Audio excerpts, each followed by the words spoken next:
why there's this myth that for pharmacology, you don't need to memorize the drug names. You only need to know like the classes. That is so false. You are fake news. You wanna do it. Hey y'all, my name is Jay. I'm a student at Chamberlain, and today I'm talking about how to study for pharmacology. So I've mentioned on my channel before that pharmacology is very much one of the most challenging classes that I personally have taken thus far. I know a lot of people feel the same way. At the end of this video, I will show you my grades in pharmacology, what I got in pharmacology, and you can decide based on that if you want to listen to my advice or not. But anyways, this video is really going to tell you how to study for pharmacology and what's important, because it is a lot of information to remember. Why is pharmacology so much? Why is it so difficult to learn? Basically, you need to know everything about a lot of drugs or a lot of drug classes. So you need to know the names of specific drugs, and you need to know the classes that they belong to. You also need to know the mechanism of action, meaning how the drug works in the body. You need to know the contraindications, which is why people shouldn't take the drug, or why people can't take the drug, why it's dangerous for them. Or indications, which is why people need to take the drug. Adverse effects, also called side effects. Toxicity, you need to know what antidotes there are for certain drugs. If somebody overdoses on a drug, you need to know what the antidote for that is.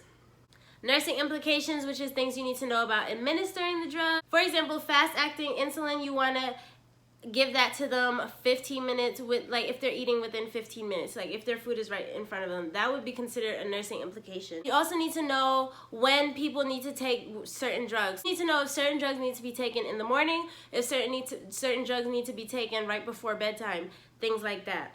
And then you need to know interactions, which is how taking the drug with another drug, or how taking the drug with food or a drink, such as grapefruit juice or alcohol, how that can negatively affect somebody who is taking a medication.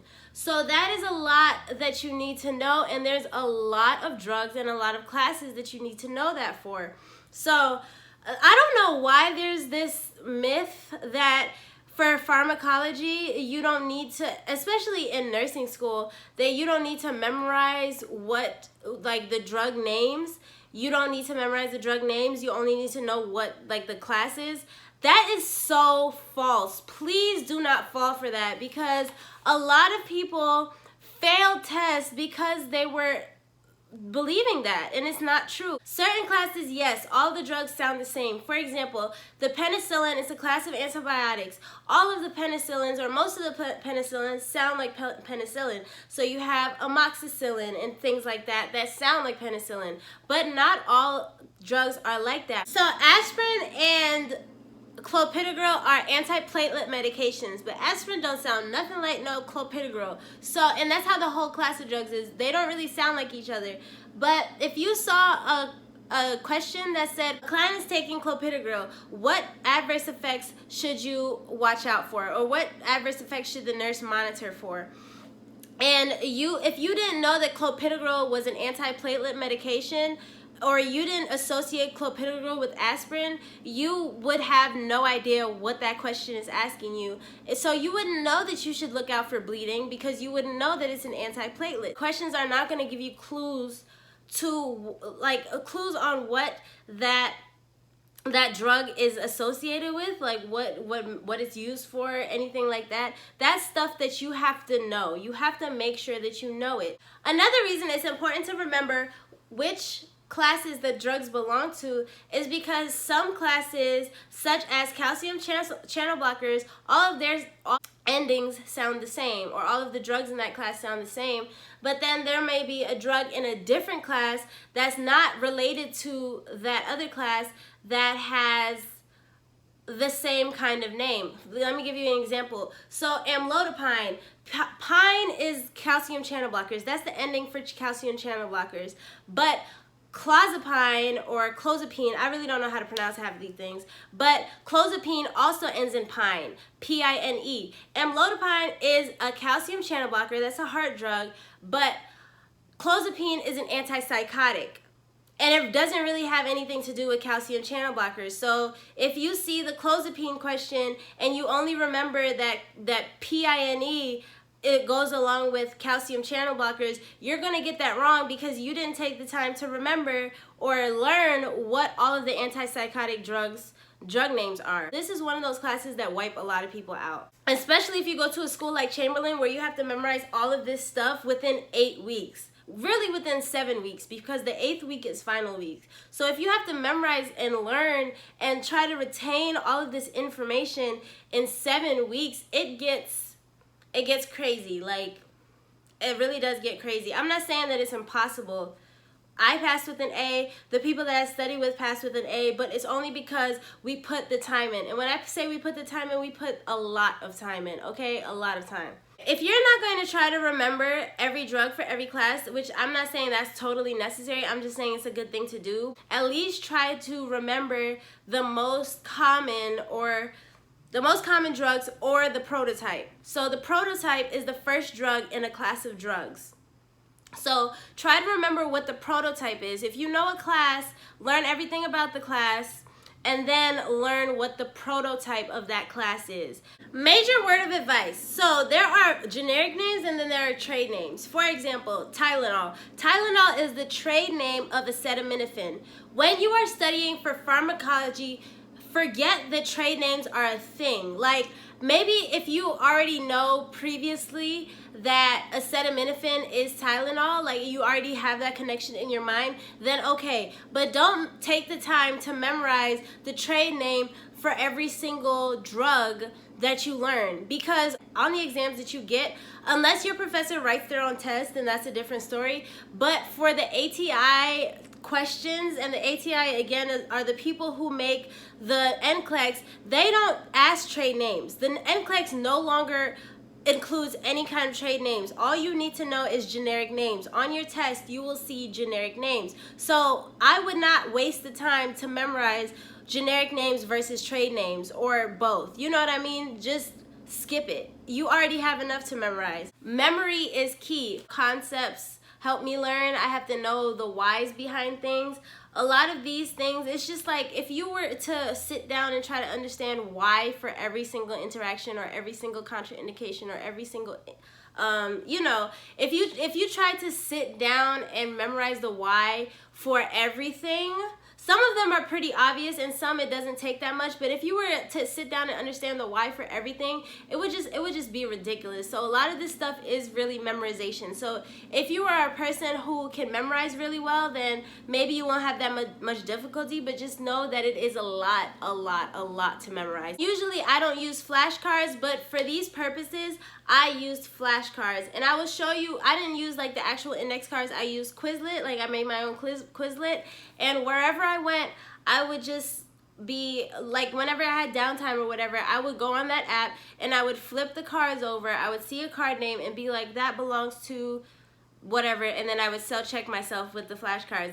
So on the back of these flashcards, I would include what class the drug belonged to or what important notes about the drug that I needed to know, depending on what I already knew and what I felt like I needed to memorize. Like, that's really the only time that I've used flashcards throughout my time at nursing school, but it was really helpful, and it really helped me on those exams.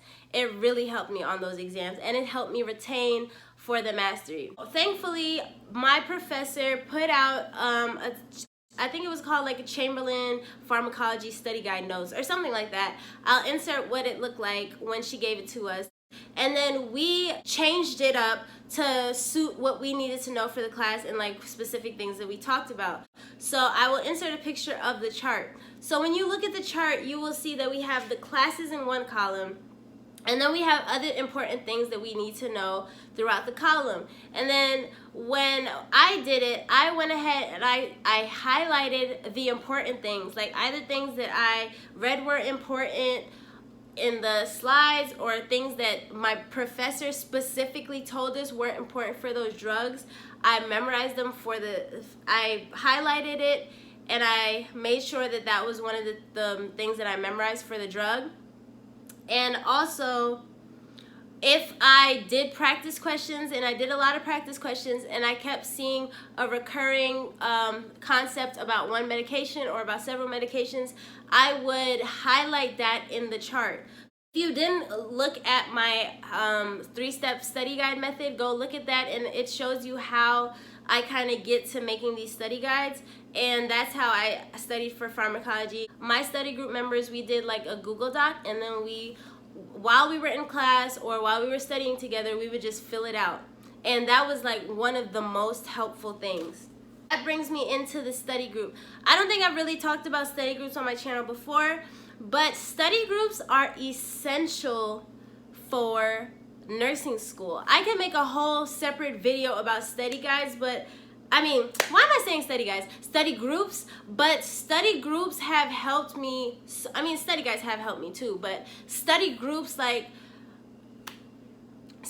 have been it for me. Like having people quiz me, and you have to be surrounded by people who want it as badly as you do. Like you have to be in a study group with somebody who cares as much about your grade as you do, and that will bring you a long, long way. Having somebody go back and forth and quiz with you, sharing knowledge between people, having somebody to explain things to you when you don't understand, and you being that person to explain something that you understand but the other person doesn't. Study groups are absolutely, I would 100% recommend them. Some people say that they're distracting, but if you're disciplined and if you and your study group partners can focus on a task and know we have to study for this test, so let's go over chapter by chapter, it's not a distraction at all. It's a very, very helpful method. So let's move on to practice questions. Practice questions, y'all, watch my practice question video.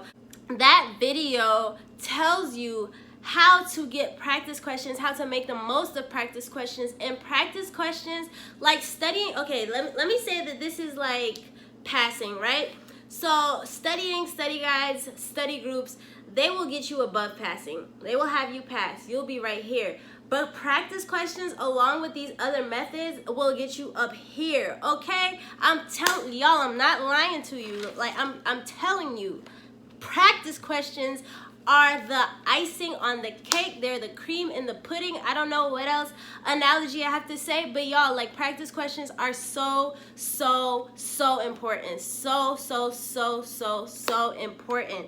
Do practice questions. Practice questions, practice questions, practice questions. When you do practice questions, you're gonna see which drugs are most common. Like you're gonna see the same drugs over and over again. And it's most likely that when you take your actual test, and even when you take your mastery, not sure about the NCLEX because I haven't gotten there yet, but I'm speaking from experience, like the final and the mastery. When you take those tests, it's likely that you'll see the same popular drugs or common drugs on those tests.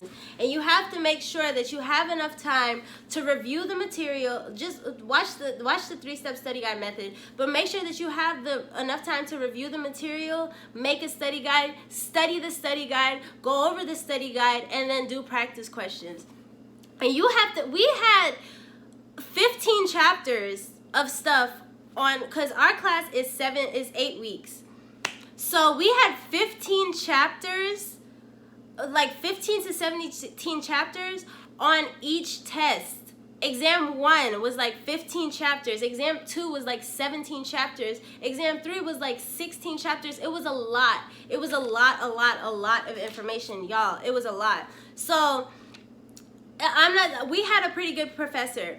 And even though she was a pretty good professor, there were still things that she just wouldn't have had time, because it's a class of like 30 people. She wouldn't have had time to explain it to me the way I needed it to be explained. And then the book is a book, so it's not going to explain it to me. It's just going to have the information. But if I'm not understanding from reading, I need to have somebody else explain it to me, right? And if everybody else that I study with is confused too, then what are you supposed to do? Go on YouTube, y'all. Go on YouTube and watch Simple Nursing. I think, yeah, I'll insert the link to his channel. He is awesome, especially for antihypertensive. The antihypertensives block of pharmacology was really one of the most challenging things for me, but he breaks it down so well. And then also Registered Nurse RN, she is really great too. and they just explain it to you. It's kind of like a one-on-one class. And then Registered Nurse RN, she has her own little like practice quizzes and stuff. Those are two very helpful YouTube channels, and they don't cover every topic. Like Simple Nursing, he covers a lot of good topics, but they don't cover every topic. So whatever you have to do, go out and find a YouTube channel that explains it. I know my friend, she used another YouTube channel. She said that that person made their videos based off of the ATI books. So I'm gonna ask her about it, and I'm gonna insert the link to her channel in my description box, so make sure you do look at that. Now I will go ahead and show you what my grades look like for pharmacology. So these are my grades for pharmacology. We're just gonna focus on the exam grades. So exam 1, you see the mean, the highest grade and the lowest grade, and then you see my grade, the bigger one at the top. Exam 2 is the same thing. You see that the lowest grade was like a 50 or something. And then we have exam 3. Exam 3, the final, that was my grade, and then you also see the mean, the highest and the lowest. If you notice, almost all of the means are failing. So this is my final grade, which isn't bad considering everything. Thank you so much for watching. I hope that you enjoyed this video, and I really hope that it helps you boost your grades in pharmacology. Also, if you have some great study tips, or I know there's a lot of resources out there. I know there's a lot of people on like Instagram and different social media platforms that have great channels, great content and stuff about pharmacology specifically. So if you have any tips for anybody out there, go ahead and drop that below. And please make sure that you hit that button and show your support in this box. Thank you guys so much. I hope you have a great rest of your day. Stay healthy and safe. Bye.